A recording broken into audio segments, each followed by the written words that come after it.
Well, good afternoon again, and welcome to Affairs of State.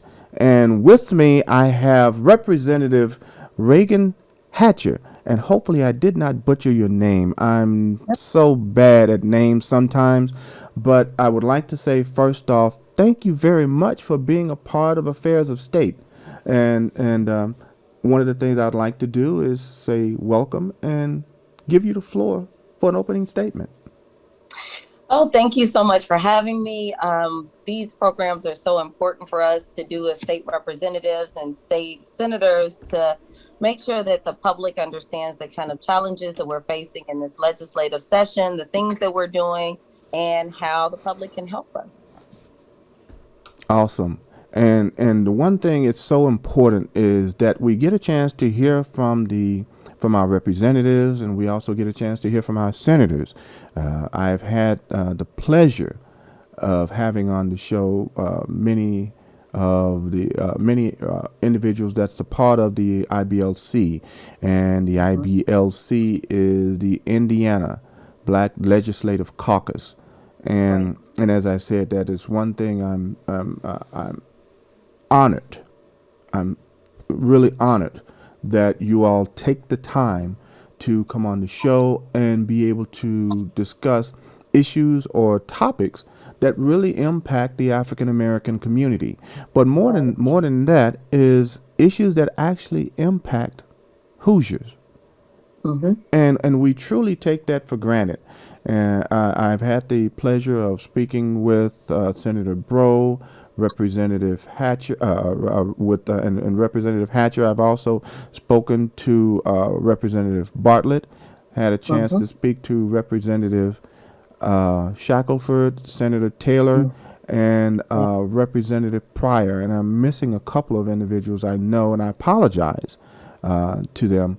But the one thing is that we had the opportunity to actually speak to them, get them on the show, and have them to let their constituents know what's going on in their area, in their region. Now, the region you're representing is District 3. Right. And could you give a little bit more about what's going on in your particular district?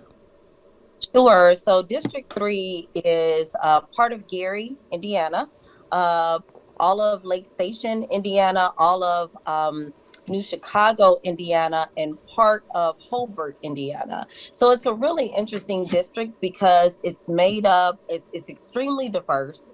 You can go into one section and it look completely different from another. But everybody in those areas kind of face the same issues. We're on the lake. And so we have a lot of lakefront issues that go on. We have a lot of things dealing with money that needs to come from the state for help with our school districts and just our infrastructure in the cities. So we all kind of face the same challenges, just in different ways. Understand, and just making sure that you represent and hear what your constituents have to say about what's going on in Gary. And if we can't hear and listen to what's going on, then we miss so much. And as a matter of fact, I think we discussed earlier an individual that lives in Gary that we both are familiar with, and I am going to call her out on the show. I'm quite That's sure. okay. I'm quite sure Should. she's going to jump on me for it, but that's okay. And her name is Tammy Davis, and I know she's very active in that particular area of Gary, Indiana. And Yeah, one of the biggest challenges and the reason why I know Tammy is because one of the biggest challenges in Gary is job opportunities. And so we have a lot of projects that go on in the city, not just state projects, but also federal and city projects. And so we're always working with Tammy to make sure that local citizens get on those projects and get those jobs. So one of the big things that we are working on in Gary right now is these apprenticeship programs for trades. And we've gotten a lot of help from Ivy Tech and other organizations that have come in to help train to make sure that those construction jobs that are going on in our city all the time go to people who actually live in the city.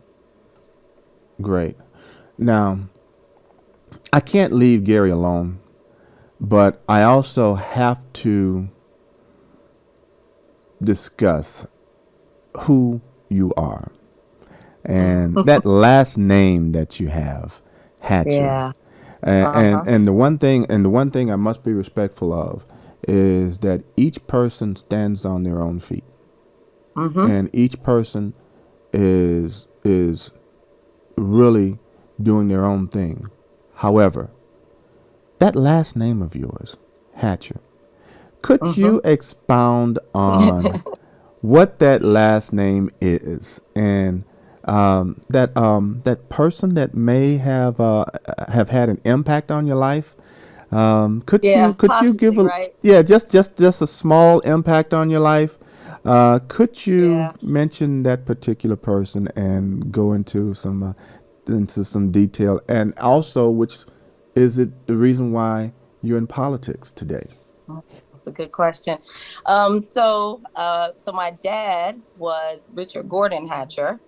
He was the first Black mayor of a major American city. He was elected in 1967 in Gary, Indiana, at a time where Gary was very much still a segregated community, a city that didn't necessarily have all of the opportunities that some of the other cities had at the time. So dad initially was on the city council, and when he actually ran on the city council, he was elected in that one area of Gary where all the African Americans live. We call it Midtown. Yes, yes, yes. And so he was elected as city council, and he became the president of the city council early on, and was able to pass a ordinance in the city that allowed Black people to live wherever they wanted to live. That was the first time that had happened in the city of Gary. And so after that, 4 years later, he ran for mayor, and through a lot of really turbulent issues that came up during that run, he was successful and made it. And so he was mayor of Gary for 20 years, from 67 to 87. Wow. During the time, he did all kind of stuff. Yes, yes. He built our transportation facility. He built our convention center, all kind of things, because for a while there, we had a Democratic president in office who was very close to dad, and so he was able to get a lot of things done there in the city. And during that time, also African Americans were able to live wherever they wanted to live in the city of Yes. Gary. And people don't really recognize, but Gary is 50 square miles, which is really huge. It's about the size Wow. of San Francisco. Really? And so if you kind of think about Black people being limited to this one space and finally having the opportunity to kind of branch out and go to these other areas in Gary, it was pretty amazing. So I wasn't around for it, but I was around for kind of the second half of it. Yes, yes, But yes. I've certainly heard enough stories to be proud. He was the campaign manager for Jesse Jackson when he ran for president, the national campaign manager in 1984 and 1988. Yes. He was the co-founder of Trans Africa with Randall Robinson. That was the organization that ultimately freed Mandela from jail in South Africa. Um, I could go on, but if you want to know if he influenced me, I guess Yes. the answer is, of course. I have two sisters, Uh-huh. and I'm the oldest, but we're all attorneys, as he was. And I'm the only one that went into politics, though. But Oh, really? my middle sister is a public defender in Cook County, so you can kind of feel where that came from. Yes. And my youngest sister, she's a professor at University of Chicago, the University of Illinois at Chicago, at their law school. But before that, she was a civil rights attorney for about 10 years. So, of course, he influenced all of us, along with my mom, Yes. along with my mom, who was a music teacher for about 40 years in Gary. Oh, wow. And just the best parents, that you could ask for. And I had kids really young. I guess I was about 22 or 23 when I had got married and had my first one. And so when I came and ran for office, I remember everybody saying stuff like, "Oh, she's got little kids. She Yeah. can't run. Yeah. Yeah. How is she Yeah. going to do it all?" and dad wouldn't let him get past the first sentence. You know, he Mm, just taught me and my sisters that we could do whatever we wanted to that's do. right. He was the best babysitter anybody could ever ask for. And so he was just there for all of it. It was great. It was great. So yeah, I miss him a lot. And see, that's the one thing that we have to understand. I have three daughters. I have four kids as well, and of those four, three happen to be girls. And I believe in instilling into them, don't let anyone put restrictions on you, Right. regardless of your age or your gender. And Yep. I also, I mean, of course, with this show, I do a lot of video production, Mm-hmm. and through that, this particular industry has very few females involved in it. And one of my daughters, she's going into mass communication behind the camera, and Okay. instead of being a talent, and that's one thing I influenced. I influenced in that in her, instilled that look, whatever you want to do, why are you restricting yourself? That's And the right. one thing I'm seeing with Mayor Hatcher, what he instilled in you as well as your mom, is why you're restricting yourself. Here you are in That's right. politics. Your other siblings, one is an instructor, and the other one is she's a public defender. Public defender. Mm-hmm. And guess what? They're working. You're doing what you're supposed to do Yeah. to give back to society. And and Exactly. and I can see why some of your legislation is probably influenced by either your dad or one of your sisters, who's a public Mm-hmm. defender. And Yeah. in dealing with the juvenile waivers, am I correct in saying that? Which is Yeah. House Bill, what is that? House Bill 1579. Right. So I had a couple, neither one of them got hearings. You know, if you want, we could talk about the dynamics on the House floor Mm-hmm. for a bit, but neither one of them got hearings. But for about 4 or 5 years, I was a prosecutor in Lake County. Oh. And what I never was a juvenile prosecutor, and I kind of stayed in misdemeanors because the system, when you're in the system and you really get to see how things work, it becomes kind of troubling. You know, you get to Mm. see a lot that you don't really can see from the outside. But one of the things that has always been really troubling to me is the fact that juveniles can be tried as adults. Yeah. Now, Yeah. there's a lot of science behind why the juvenile age should probably go up to about 27 because nobody's brain is fully developed until they're 27 or 28. That's But right. certainly that, I mean, and that's just a proven scientific fact. It's just what it is. But thinking about treating a 14-year-old the same way we would treat a 30-year-old seems imbalanced, just to say the least. And so what we were trying to do in that legislation was stop the ability of prosecutors and or judges at that first hearing to just directly waive somebody into adult court. Mm. What we wanted to do was make sure that either the circumstances had to be so egregious or that there was some kind of mental instability that caused that person to be waived into adult court in a way that you would not take the average 14-year-old freshman and say, okay, no, we're going to try you as an adult. Right. And one of the other issues is that when you're tried as an adult, you actually go to jail in adult jail. So you could Mm. be a 15-year-old and you could be in jail with, you know, some really rough characters. So what one of my bills was trying to do was stop Wow. that direct waiver.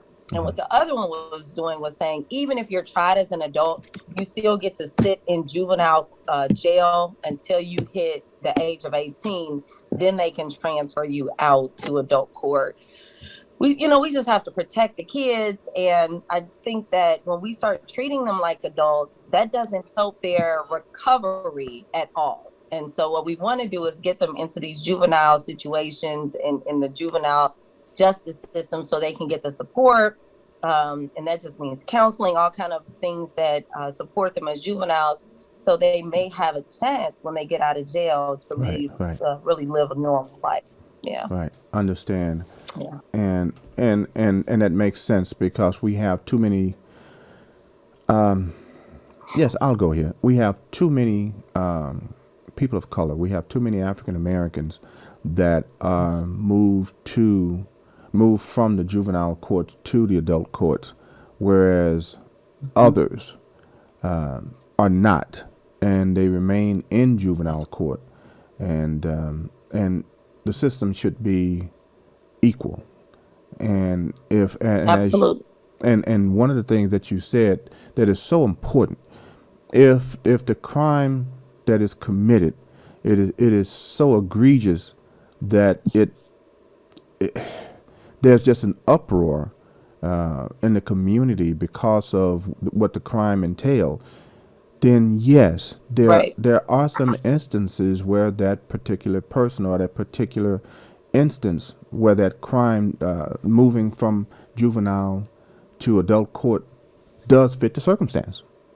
And excuse me, Yeah. and we have too many African Americans that are in the court system, and in many cases where African Americans many years later have been found innocent. Yes. And Yes. and and is that one of those areas that you could also speak on, that may be covered or that you may be working with others on? Because I see you also co-sponsored a bill, Senate Bill 368, with Mm-hmm. juvenile justice. But my question more so is, with the African American population in prison, is Mm-hmm. there anything from the justice system? And I know this is a little beyond what what we may have talked about earlier, but is there anything we can do from the court system that can be done to just make sure everything is equaled out? Yeah. So that's really tough. And I think, well, first, one of the bills I really want to about today is the judge bill that's coming through. Okay. But Okay. before we talk about that, there are, in like this, it's not a maybe, there are people in prison today that are innocent. Matter of fact, I'm working with some people up in Gary now. There was a young man named Christopher Bynum. Mm. He was arrested when he was very young, I think like 18 or 19, for a triple murder. Mm. And he's been in jail 20 years. He was sentenced to 300. The evidence was just overwhelmingly not him. Everything was circumstantial. There was no eyewitness. There was nobody to put him at the scene. There was nothing.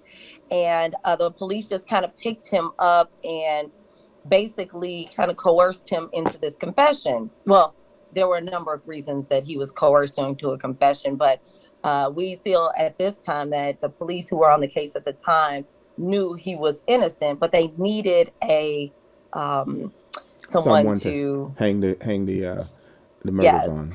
And so it turned out to be him. And there was a lot of work done here with Professor Watson down in at IUPUI at their clinic, and got him another trial, evidence and but a hearing to see if he deserved another trial. I went to the hearing. Clear as an attorney, I'm watching it and saying, obviously, this guy didn't do it.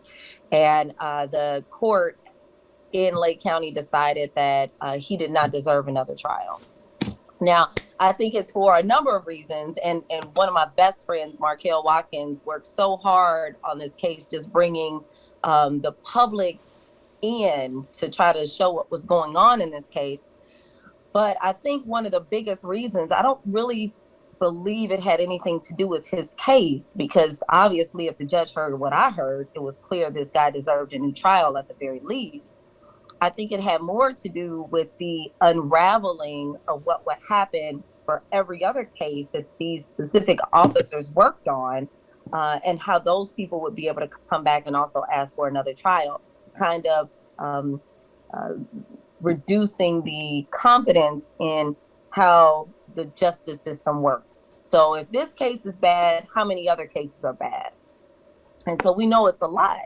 But what do we do when we can't get the justice system to say, okay, we made a mistake? Because that's what we're asking them to do. Say, hey, we made a mistake. Let's have another trial for this. So first off, there's plenty of people in jail that shouldn't be in jail. And secondly, those people who shouldn't be in jail usually go into jail very young. So these are the people who are arrested at 18, 19, 17, and they're scared. They don't know what to do. They don't know what to say. The police will say something to them like, if you just tell us you did it, we'll let you go home. And, they don't know that that's not ever going to happen. So that's why juvenile issues are so important, because we're really, we really need to protect them because they don't understand how things work yet. And so if you can imagine with boys, I have boys. So with them, we've all had to talk about, if you ever get pulled over, if you ever get arrested, and basically for them is call my mom, because she's going to come. She's my lawyer. So call my mom. That's what she's gonna have. So anyway, it's just tough. And if you don't have somebody like that knows the system enough to give that kind of direction, it's very difficult. Thank you for your role that you play. And we just do what we can. And even though all this work we did on this one case, and still no justice for this man who is literally sentenced to 300 years the rest of his life. So. And that's a tough pill to swallow. I'm listening to you here, and with the evidence, even though I haven't seen it, but as a lawyer, you had a chance to hear the information that was presented in court and the evidence that was presented. And as you indicated, it was clear based upon the evidence that he was innocent. That's injustice. Now, from a voter's point of view, let me ask you this: for that particular judge, and for the judges that can that are on the bench in cases like this, are they elected or appointed? I'm so glad you asked that question, because right now we are going through this situation. So first, let me tell you what the system is currently like. So we have 92 counties in the state of Indiana. 88 of those counties get to elect their judges. In Lake County, Marion County, Allen County, and St. Joe County, we do not get to elect. We are appointed our judges by the governor. Now, so first off, there's just a huge difference in the way things work in predominantly white counties in Indiana, and then you have these 4 majority counties. So where most of the people there are either Black or Hispanic or some other minority, our judges are chosen for us. And so what that leads to is, number one, you don't get to pick the people that you think would be fair for whoever that defendant is coming in front of the judge. Second, what it means is that we're predominantly Democrat in Lake County, as is Marion County. But our judges have been picked or chosen by Republican governors. So currently what the system is we have some lawyers on a panel, and then we have 3 picks one is by the governor, one is by the commissioner. And so those people get together and they choose 3 names that they send to the governor for the governor to pick one of the 3. What this new legislation that they introduced this session was going to do was give almost all the picks of the panel to the governor. And so not only does the governor get to pick whoever the person is, but he gets to pick the people who pick the people that he gets to choose from. And so it's just like, you're putting us in this box. And of course, when you have a county like Lake County, where we know that most of our crime, when I was a prosecutor, most of our crime came from issues like poverty, Yes. addiction, Mm-hmm. you know, things that are predominant in these minority communities. And so we know as prosecutors, if we had a mom come in who had gotten caught stealing formula from the grocery store, Mm. we're not going to prosecute her the same way that we would have if a real thief went in and did something maybe for money more than for Yeah. the needs of the kid. So Yes. you have to understand your community. And so when we have the governor picking the people who Pick the people. judge, picking the people who are judging these these citizens that they might not necessarily understand, it's a whole issue. So what was funny about this session, well, not funny, but frustrating about this session was we had the other 88 counties and those representatives from those counties telling those 4 counties how they should operate when those other 88 operate in the way we want to operate. And so it can get very frustrating, very frustrating. Okay. So Yeah. what can It's hard to be even imagine that it's like this. yes, so what can be done to make sure that all 92 counties can elect their own judges? I know that has come up numerous times, Yeah. but what can the voters do? What can the individuals do of the state of Indiana do to make sure that all 92 counties come to a position where they can, or let's just be specific, those 4 counties. Because that's what it is. Those Those 4 four. counties can elect their judges to do the exact same thing the other 88 can do. What can be done there? So right now, with the makeup of the legislature, I don't know if it's going to happen because of us, and I don't know if it can happen with us doing something about it. First thing, there is a rule against special legislation, and what special legislation is just legislation that really targets a specific area of the state and not the entire state. We're there to make laws for the state of Indiana, not for Lake County specifically or St. Joe County specifically. And so when we talk about this idea of special legislation, we don't get very far because it's the remainder of the legislature that gets to decide if it's special legislation.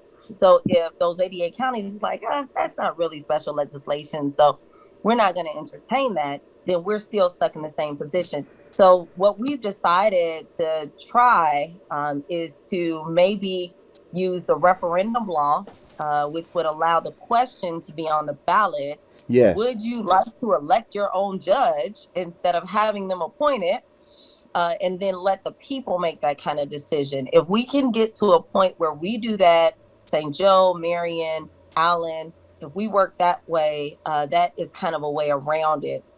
But when I spoke to the legislature, when they decided to pass this, I think the point is that if all the representatives, which we were, certainly the majority of the representatives from Lake, Marion, Allen, and St. Joe said, hey, we don't want this. Our people don't want this. It's just for us. Please don't pass this. And then those 88 still say, no, we're going to pass it anyway. There's no respect for what our areas are asking for in the legislature. So It's really not. it makes it really difficult. Well, it's really not. So how close are you to making it a referendum? Is it close? Well, no. The answer is no. Right now, this legislation that passed the House is in the Senate. There's going to be a hearing on it tomorrow. I think it's in either local government or state and regulatory reform or one of those committees. So I'll be speaking on it there. All we can hope is that they don't pass it. If we can get through this session with them not passing that, hopefully next session we'll come back and see if we can get that referendum language put in for the November Yes. 2022 election. Gosh. Yeah. Yes. It's Because an uphill battle. You know? It really is. and see this is why it's so important for this type of information to come out to for your constituents, because if you truly don't know what's happening, then you don't know how to react. Now, it's been stated quite a bit about the biases that's in the court system. But why Sure. is there a bias in the court system? Yeah. I mean, if we constantly have Republican governors, that yes, in some situations, yes, the state has benefited from a lot of the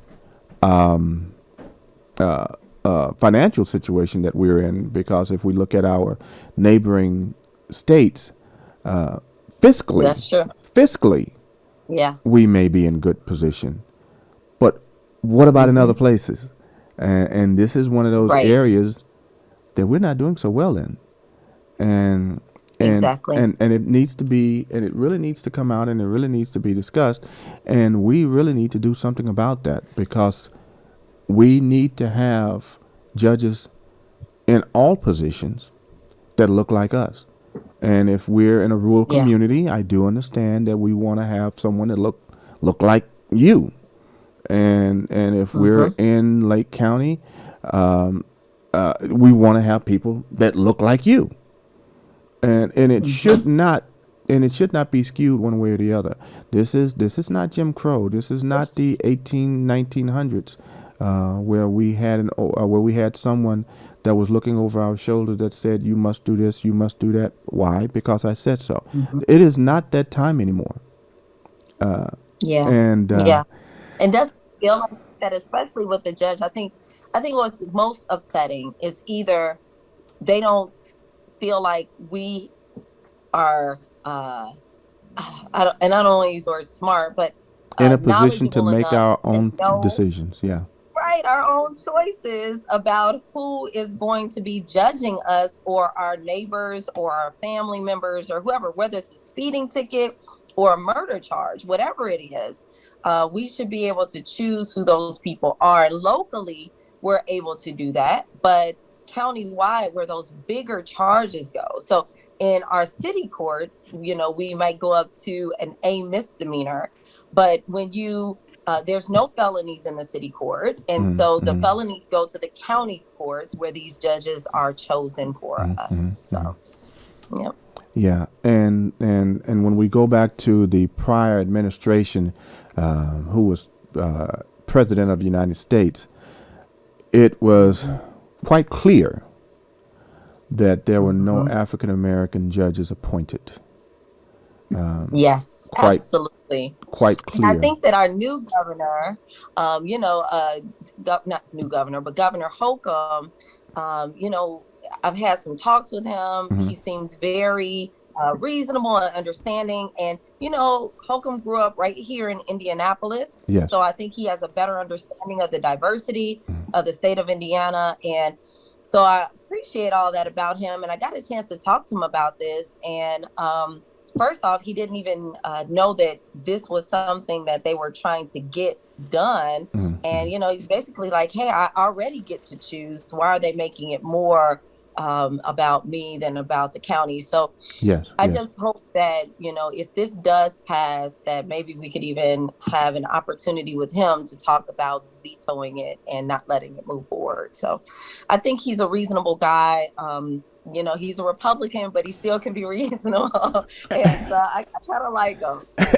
And that's it, because and that's what I tell people. We can't just operate on one side of the ledger, because if we just stay over here, they stay over there, nothing is ever done here.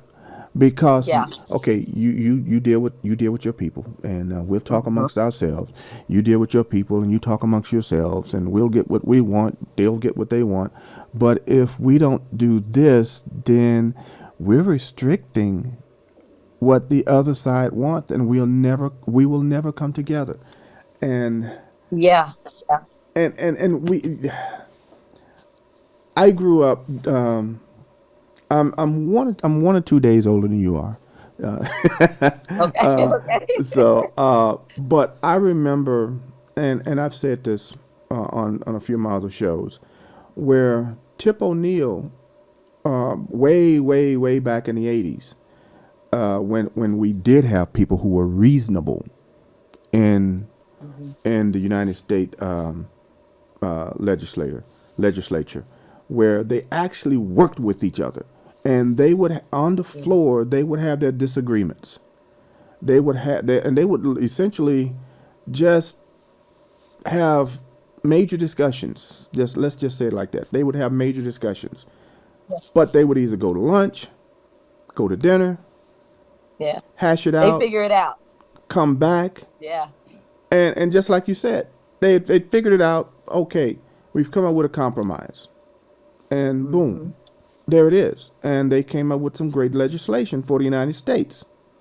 Yeah. Today, it's either your way or it's not going to happen. Yeah. And this past administration that we had in the that led the country was a Hmm. total disaster.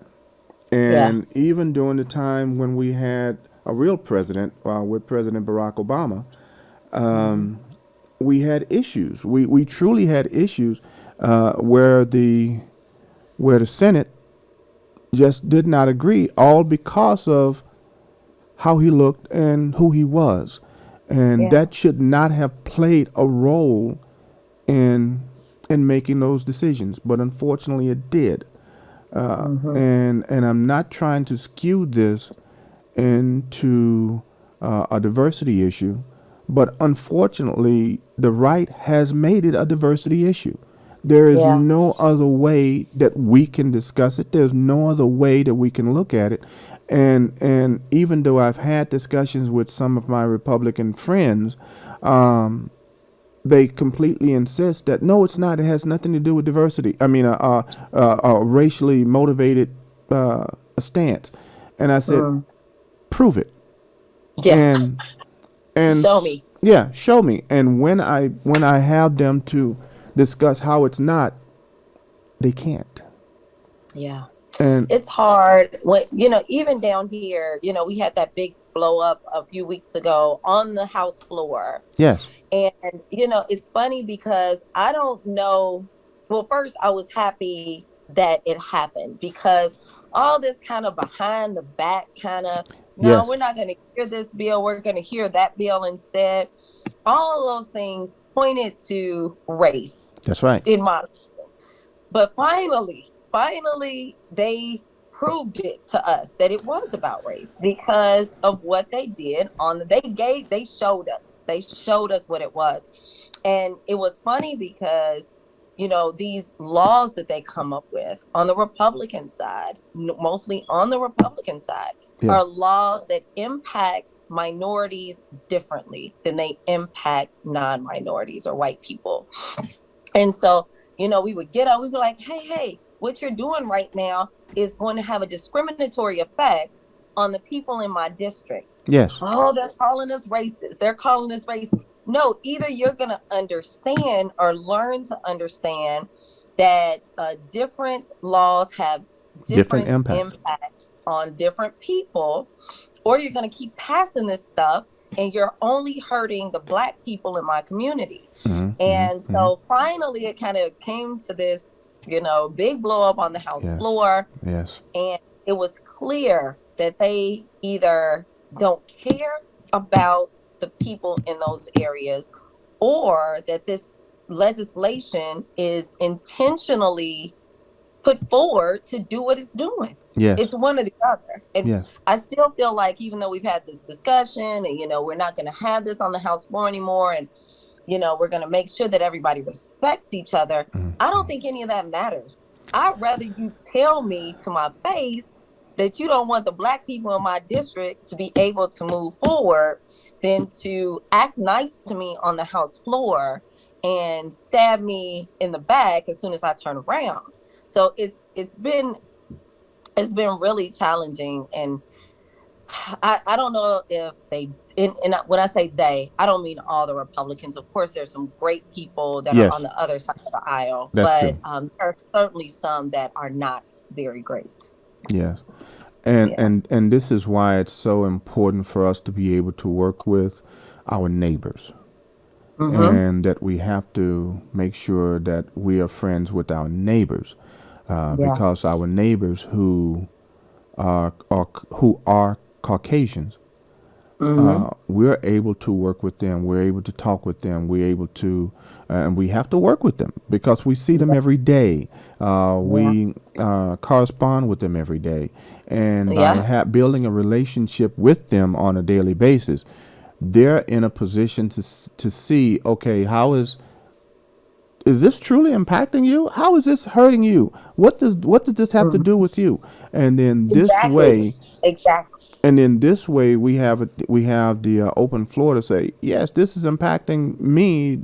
This is hurtful because of Mhm. these reasons, and then we go Right. into details about why it's impacting me, and why it's hurting the African American community. I actually had the opportunity to speak to an older white guy who honestly just looked me straight in the eye and said, "I don't understand. I honestly don't understand Thank- how Yeah. this is how this is hurtful. Can you help me in this?" And Mhm. so we had an open, genuine conversation, because there are individuals that that truly don't get it, because all they know That's is right. what they see, whereas Yep. you have others that are directly impacting or controlling what takes place. And when they say something, just like you had the incident on January 6th, Mm-hmm. where when you have people in authority that will say something, they're automatically saying, "Oh, yes, he's right. So we need to do this." And Yep. guess what? You have the insurrection that took place on January 6th. That's right. That's exactly right. That's And, exactly right. So and it's really difficult and hard to make sure that you know you have, like I said, we have some Republicans that are on the other side that are either in districts that have, some real diversity in them. And so they can kind of understand the issues.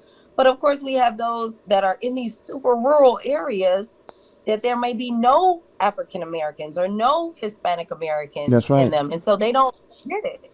And so one of the big things that, especially with all this special legislation that I feel has been going on, all I can ever tell them is Indiana is so different. You can go 20 miles and be in a completely different country in the state of Indiana. So, Yes. so like they have to understand that too. Like what happens in the rural areas of Jasper County, even though that's only the county south of Lake County, is going to be completely different than what's going on in Lake County. Yes, So, yes, yes, and it, and yeah. I'm sorry for laughing like I no, am, but isn't it true? but It's just so true. it is so true, and Yeah. we have to understand that, because we have countries within the country Yeah. that we live in the United States, for each state, Yeah. and and and um, and as we elect our national leaders, we see that each election, every 2 years or every 4 years or every 6 years, we Mhm. literally see that. And the reason why I say 2, 4, and 6 is because we elect representatives every 2 years. We elect senators every 6 years on the Right. national level, and we elect governors and other positions every 4 years. For Right. those of you who are looking at me like, oh, wait a minute, what does he mean by that? Yeah, but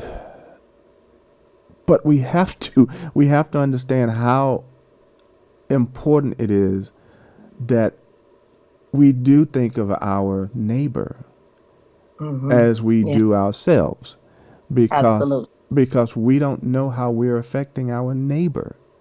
Mhm. And if we think of our neighbor as we think of ourselves, I mean, it's biblical. And Yeah. as a lot of people want to do, we want to make sure that we take the Bible out of everything. We take God out of everything. But guess what? It still plays a role. It still Yeah. plays a role. Yeah. And it's very interesting. And this has been a very enlightening conversation to have with you, Representative Hatcher. And I am so thankful to just be able to have an open conversation about what's going on, how things are going, and Yeah. how you're representing your particular district, and making sure that you are able Hmm. to hear and speak for the people in your district. Because if you're not, then, and for all of the others, yes, you are doing a disservice.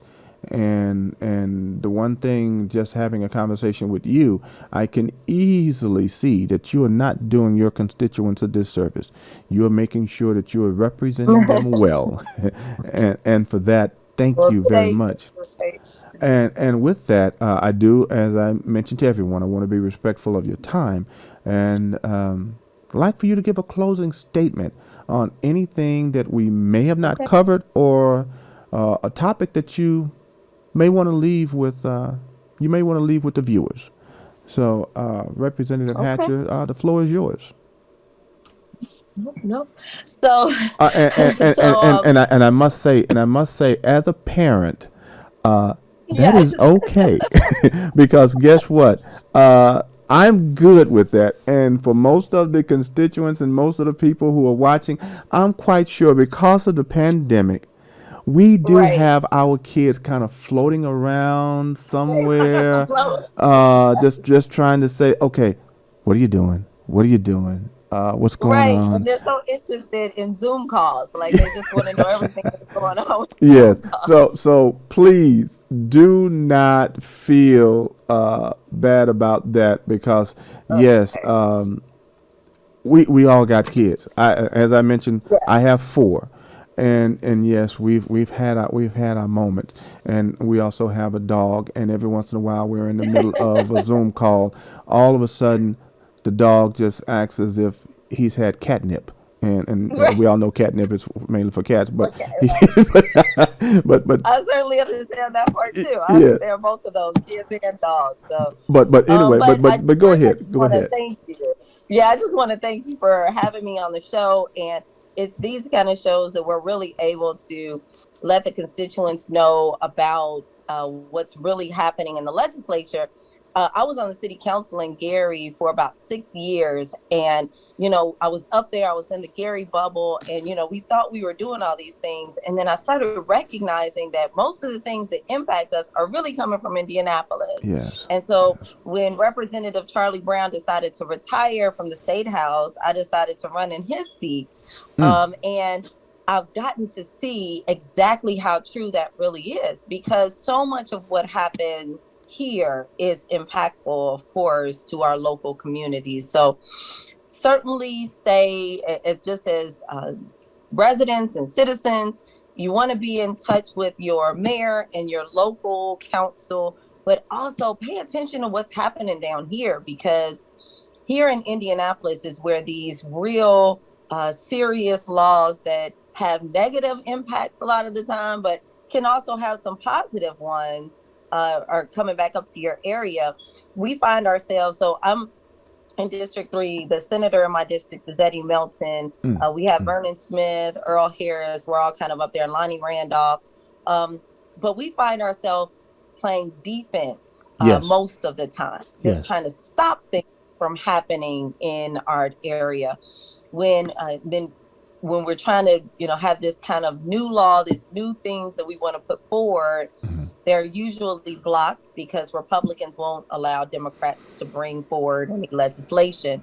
So the more involved the community is in Mm-hmm. what's happening in Indianapolis, the better for us, Yes. because we're going Yes. to say, you don't have to call us for that legislation. Call all these other ones that are either putting forward legislation that's hurtful to us or blocking legislation that would be helpful to us.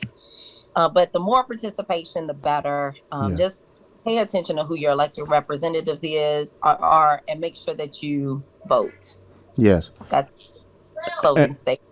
And that's more important than anything else, is just to make sure you know who you're you know who you're voting for. You know who you're voting for. That's right. because Exactly. because you can vote anybody in. Oh well, yes. Yeah, he sounds like he's good. His name sounds okay. He He looks went to okay. school with my daughter, or he went to school with my son. You get that a lot. Yes. So You you really want got to to pay attention. exactly. You want to make sure that that their ideology aligns with yours. And if it Exactly. doesn't, then they may not be Mhm. a good representative for who you want to have Exactly. representing you. And Exactly. Yeah. yes, So well, thank you for having me again. I really enjoyed this, and I know we didn't get to everything on the list, but we got through some things. yes, we did, and of course, as I have extended with everyone, and I'm not just saying this, but this has been another great interview, and Mm. thank you very much, Representative Hatcher, for taking your time to appear on Affairs of State, and I want to make sure that I extend to you anytime that you want to come back and speak directly to your constituents on this show. Use this show as a platform to be able to speak to your constituents. It's open to you anytime. Just let me Thank know. I put it on the schedule. You don't have to worry about going through an intermediary. You have my information. And if you don't have my thank you. contact information, I will make sure that you receive it today, Thank because you. I want to make sure that this format is available to all of IBLC, and Hmm. even anyone on the Democratic side and anyone that's on the Republican side, because we have to make sure that our constituents know, but they know the truth. I don't do Right. fabrication. I don't do rhetoric. I do truth. And Hmm. if I hear something that sounds crazy, I'm calling it out. That's Because good. That's what we need. I can't do it. Yeah, I can't do that. That's what we need. Yes. So, and could you hold before you go off? Before you go off, Sure. but to everyone that's on Affairs of State, thank you very much for joining us, and look forward to seeing you next Monday, same time, same place, 5 p.m. each Monday. You will have a show on Affairs of State where hopefully we'll be able to have another representative or senator from the IBLC, or someone speaking from your community that talks about things that directly impact the African American community. So may God bless you, stay safe, and look forward to seeing you next Monday. Have a good day.